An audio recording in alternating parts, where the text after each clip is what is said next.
समय ग्वालियर में है और हम मध्य का मन जानने के लिए निकले हैं कि लोग क्या चाहते हैं, क्योंकि नेता अपनी बातें कहते हैं, वादे करते हैं, घोषणाएं करते हैं, लेकिन आखिर जनता क्या चाहती है, जनता के वादे क्या हैं और जनता की मांगें क्या है, कि जनता की डिमांड क्या है। हम आप सबसे पहले आपसे ही बात करते हैं। क्या नाम है आपका? मेरा नाम विवेक माझी है और मैं ग्वालियर का निवासी हूँ। तो क्या आपको लगता है कि जो लोकसभा का चुनाव है इस समय क्या मुद्दे होना चाहिए?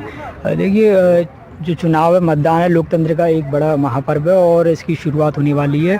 चुनाव में उसी समय जब चुनाव का दौर आता है तो उस समय काफ़ी मुद्दे जो गर्मजोशी का माहौल लेकर आते हैं और काफ़ी महत्वपूर्ण रखते हैं लोगों के लिए। क्या मुद्दा है जनता ग्वालियर की जनता को क्या मुद्दा है?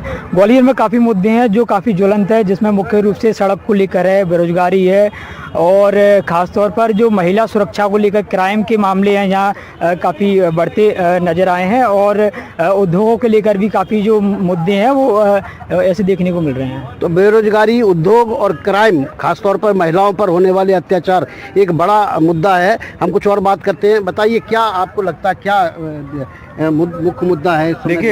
देखिए, देश का सबसे बड़ा त्यौहार मनाया जा रहा है, ग्वालियर भी उसमें सहभागी है और ग्वालियर लोकसभा का जो क्षेत्र है वो सामाजिक तौर से और राजनीतिक तौर से बहुत पिछड़ा हुआ क्षेत्र है, शैक्षणिक तौर पर बहुत पिछड़ा हुआ क्षेत्र है। जो जहाँ के शैक्षणिक व्यवस्था को दुरुस्त करने की बात संसद में कर सके, जो जहाँ महिला सुरक्षा की बात कर सके, जहाँ सड़कों के निर्माण की बात कर सके, यहाँ ग्वालियर की एक भी सड़क ऐसी नहीं है जिस पर धूल ना उड़ती हो। साथ के साथ यहाँ के लोगों के साथ स्वास्थ्य के मामले में इतना बड़ा खिलवाड़ हो रहा है, उन मुद्दों पर बात कर सके, गरीबी पर बात हो सके, बेरोजगारी पर बात हो सके, लोगों को रोजगार कैसे मिलेगा, युवा सुख और समृद्धि के रास्ते पर कैसे चलेगा, उस पर बात हो सके। ऐसा प्रत्याशी यहाँ से चुना जाना चाहिए। ये बहुत बड़े मुद्दे हैं और ग्वालियर के अंदर एक बहुत बड़ा मुद्दा है जिसमें बहुत बड़ा भ्रष्टाचार है, स्वर्णरेखा नदी का। जहाँ हम खड़े होकर जो डिबेट में हिस्सा बने हुए हैं, ये स्वर्णरेखा नदी का पार्ट है। इस नदी में जो है करोड़ों रुपए का, हजारों करोड़ों का भ्रष्टाचार इस नदी के ऊपर हुआ और इसमें तमाम निगम के अधिकारी, कर्मचारी, तमाम विभागों के, और उस समय के तत्कालीन जब इस नदी को थीम नदी की तर्ज पर डेवलप किया जाना था, उस समय के तत्कालीन नेता भी और मिनिस्टर भी इस नदी में भ्रष्टाचार में संलिप्त हैं। इसकी जांच के विषय का मुद्दा संसद में उठाया जा सके, ऐसा प्रत्याशी यहाँ से चुना जाना चाहिए। ये मुद्दा यहाँ सर्वश्रेष्ठ मुद्दा है। तो सड़क और स्वर्ण रेखा का विकास, जो इसका बदहाली है, वो एक बड़ा मुद्दा है। आपका क्या मानना है, क्या होना चाहिए ग्वालियर में? मैं पहले अपना परिचय दे दूं। चंदन राठौर ग्वालियर की निवासी हूं और गरीब और मजदूर वर्ग के लिए संघर्ष करता हूं। जैसा कि आपने बोला कि ग्वालियर के लिए क्या मुद्दे हैं जो संसद में कहने लायक है और जहाँ का कौन सा प्रत्याशी उन बातों को रखेगा। लंबे समय से भाजपा, मैं किसी की कटाक्ष नहीं कर रहा, लेकिन जो पार्टी सत्ता में है तो उसका नाम स्वाभाविक है आएगा। लंबे समय से भाजपा, जैसे कि यहाँ काबिज है सत्ता में, तो उनके लिए तो वो ज़्यादा ठीक होगा। बोलते हैं ना कि सही है भाई, कोतवाल तो डर काहे का।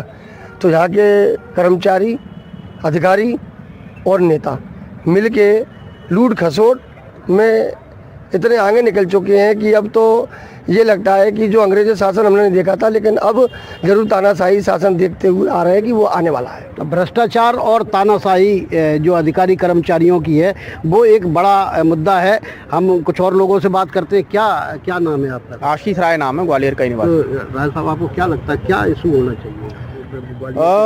देखिए, ग्वालियर के मुद्दे पर अगर बात करते हैं, और मध्य प्रदेश में अभी 6 महीने पहले ही चुनाव हुए थे, भारतीय जनता पार्टी की सरकार यहाँ पर बनी। अब वो यहाँ पर मध्य प्रदेश के अंदर पूर्ण बहुमत से और पूरे हिंदुस्तान के अंदर पूर्ण बहुमत से 400 पार के दावे का वादा वो लोग कर रहे हैं। एक योजना कुछ समय पहले, 6 महीने के चुनाव से पहले, विधानसभा चुनाव से पहले यहाँ पर चालू करी थी, जो 1250 रुपये महिलाओं के खाते में डाले गए। लाडली बहन। एक तरफ ये लोग कहते थे कि भाई हमको ये रेवड़ी बांटने वाला सिस्टम हमको ख़त्म करना है, और ये द्वारा से रेवड़ी बांटना चालू कर देते हैं। इनको ज़रूरत क्यों पड़ी महिलाओं को 1250 रुपये देकर अपना वोट लेने के लिए? क्योंकि महिलाओं की स्थिति ये सब बीजेपी सरकार ने खराब कर दी है।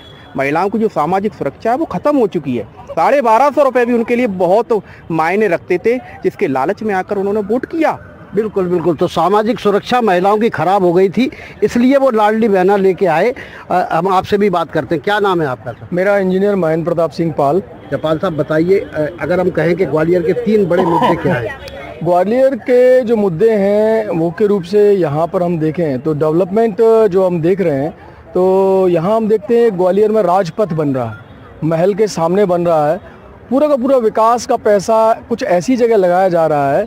पूरे ग्वालियर के अंदर विकास नहीं हो रहा है, लेकिन राजपथ का विकास हो रहा है। वहाँ संगमरमर लगाया जा रहा है, ग्रेनाइट लगाया जा रहा है। तो जो बीजेपी की नीतियाँ हैं, वो बीजेपी की नीतियाँ बाड़े को आजकल चमका दिया गया है, वो पूरे विक्टोरिया मार्केट नई बना दी गई है, लेकिन गरीब जनता के लिए कोई बात नहीं की जा रही है। इस ग्वालियर की जो जीवनदायिनी थी, स्वर्ण रेखा नदी थी, उस स्वर्ण रेखा नदी को आज नाला बना दिया गया है। यहाँ करोड़ों रुपए का भ्रष्टाचार हुआ है। उस नदी के प्राकृतिक स्वरूप को, जो प्राकृतिक उसका स्टार्टा था, उसकी जगह उसको कंक्रीटिंग कर दिया गया। और कंक्रीट करने से इस ग्वालियर की जो वाटर टेबल था, वो जो सही रहना चाहिए था, वो नीचे चला गया। और यहाँ पर भ्रष्टाचारी का जो आलम है, जो आम जनता है, जो भ्रष्टाचार से जो त्रस्त है, यहाँ पर आप उसको देख सकते हैं कि यहाँ पर कितनी बुरी स्थिति है यहाँ लोगों की। और जो यहाँ पे अपना जो इंडस्ट्रियल एरिया था, जो मालनपुर इंडस्ट्रियल एरिया जो डेवलप किया गया था, वो मालनपुर इंडस्ट्रियल एरिया को आप सब लोग बड़े अच्छे से जानते हैं कि मालनपुर इंडस्ट्रियल एरिया की क्या स्थिति है। बिल्कुल, मालनपुर इंडस्ट्रियल एरिया पूरी तरह से बंद हो चुका है और पानी का लेवल लगातार नीचे जा रहा है, क्योंकि सरकार की योजनाएं ऐसी आ रही हैं कि लोगों को पानी की अवेयरनेस नहीं आ पा रही है और वाटर लेवल, जल संकट एक बड़ी समस्या है। आपको क्या लगता है सर, क्या इशू है ग्वालियर का?